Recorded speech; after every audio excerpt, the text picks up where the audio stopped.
Lord Russell, what is philosophy? Well, that's a very controversial question. I think no two philosophers will give you the same answer. My own view would be that philosophy consists of speculations about matters where exact knowledge is not yet possible. But that will be my answer, not anybody else's. What's the difference between philosophy and science? Well, roughly you'd say science is what we know and philosophy is what we don't know. That's a simple definition. And for that reason, Christians are perpetually passing over from philosophy into science as knowledge advances. When something is established and discovered, it ceases to be philosophy and becomes science. Yes. And all sorts of questions that used to be labeled philosophy are no longer so labeled. Well, what good is philosophy?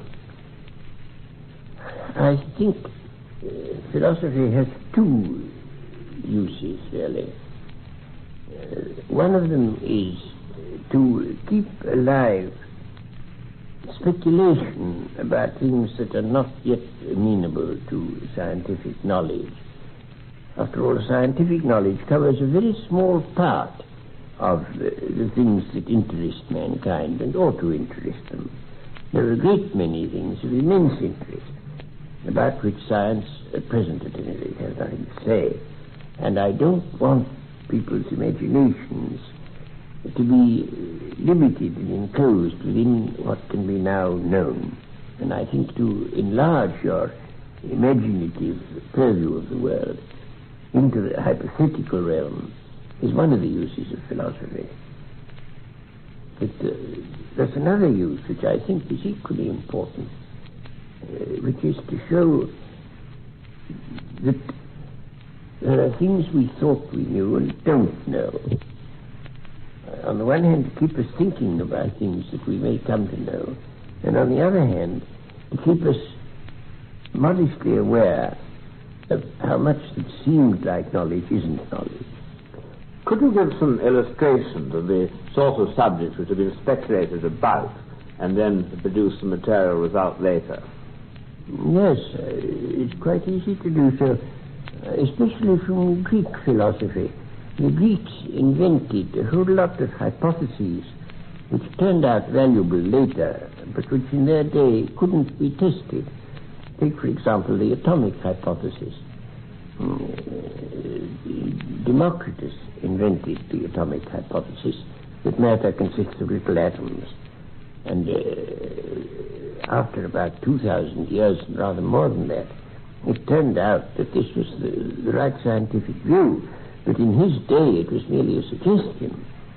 Or take again Aristarchus. Aristarchus was the first person who suggested that the earth went round the sun and not the sun round the earth, and that the apparent revolution of the heavens every day was due to the earth rotating.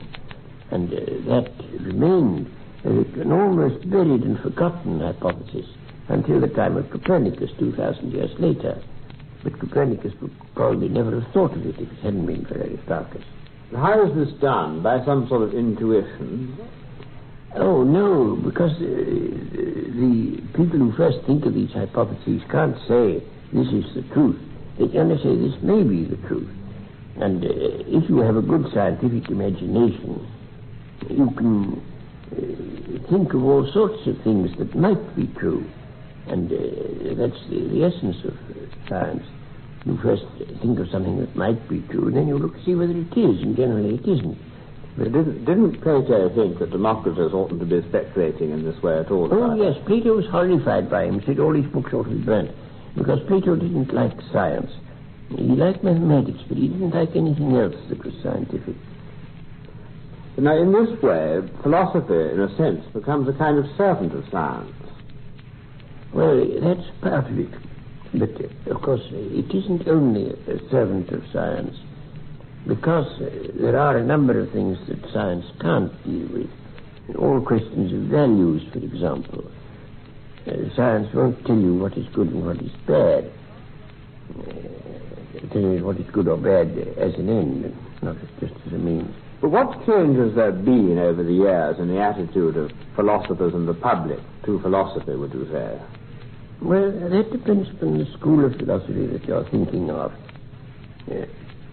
In Plato and in Aristotle, both of them, the main thing was an attempt to understand the world. And that, I should say, personally, is what philosophy ought to be doing. But then you come on to the Stoics, and their emphasis was mainly on morality. That you ought to be stoical, you ought to endure misfortunes patiently.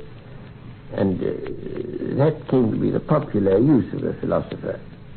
Would you say that Marx was a philosopher? Well, he was certainly in a sense a philosopher. But now there you have an important division among philosophers. There are some philosophers who exist to uphold the status quo, and others who exist to upset it. And Marx, of course, belongs to the second lot. But for my part, I should reject both those as being not the true business of a philosopher. And I should say the business of a philosopher is not to change the world, but to understand it. What kind of a philosopher would you say that you are? Well, the only label I've ever given myself is logical atomist, but I'm not very keen on the label. I've rather avoided labels. It means, in my mind, that the way to get at the nature of any subject matter you're looking at is analysis, and that you can analyze until you get to things that can't be analyzed any further. And those would be logical atoms. I call them logical atoms because they're not little bits of matter. They're the, so to speak, ideas out of which a thing is built up. What is the main trend of philosophy today?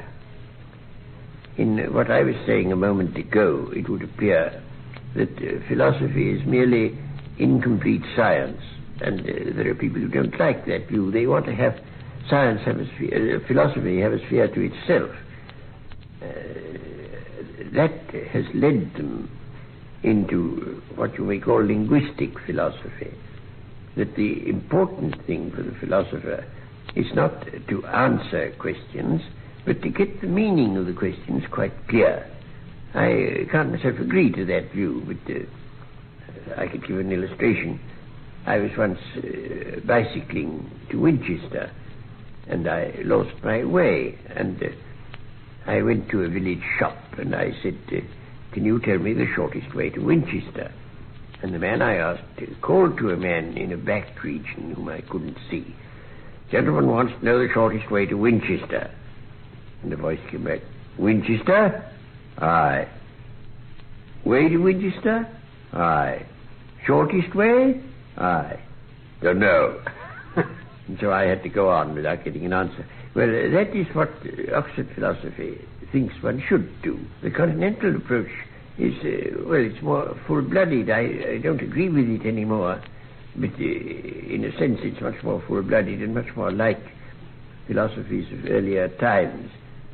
There are various kinds of the philosophy that comes from Kierkegaard, existentialism, and then there are philosophies designed to provide apologetics for traditional religion. There are various things of that sort. I don't think myself that there's anything very important in all that. But now, what practical use is your sort of philosophy to a man who wants to know how to conduct himself?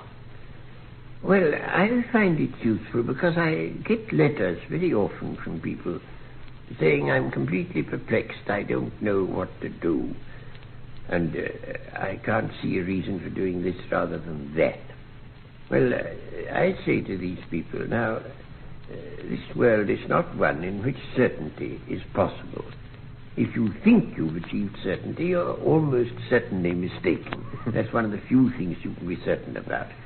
And therefore you have to learn to act upon something that you still more or less doubt. You have to learn to act on probability. After all, there's nothing very new about that. Suppose you're a general preparing a plan for a battle. You don't know exactly what the enemy will do. You guess. And if you're a good general, you guess right. If you're a bad general, you guess wrong. But one has, in practical life, to act upon probabilities. And what I should look to philosophy to do is to encourage people to act with vigor, without complete certainty. Yes, but now, how about this business, though, of making people so uncertain about things they'd sort of believed and had faith in? Doesn't that rather disturb them? Well, it does for a time, of course. And I think a certain amount of disturbance is an essential part of mental training. But if they have any knowledge of science, they get a ballast which enables them to avoid being completely upset by the doubts that they ought to feel. So what sort of future would you think that philosophy has got? I mean, is it going to run out? Yes, I don't think philosophy can in the future have anything like the importance that it had either to the Greeks or in the Middle Ages. I think the rise of science inevitably diminishes the importance of philosophy.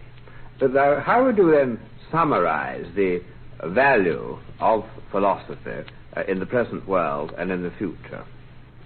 Well, I think it's very important in the present world.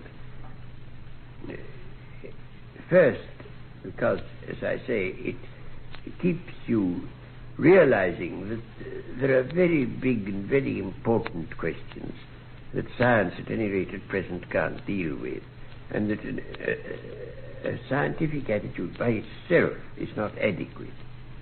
And the second thing it does is to make people a little more modest intellectually and aware that a great many things which have been thought certain turned out to be untrue, and that there's no shortcut to knowledge, and that the understanding of the world, which to my mind is the underlying purpose that every philosopher should have, that is a very long and difficult business about which we ought not to be dogmatic.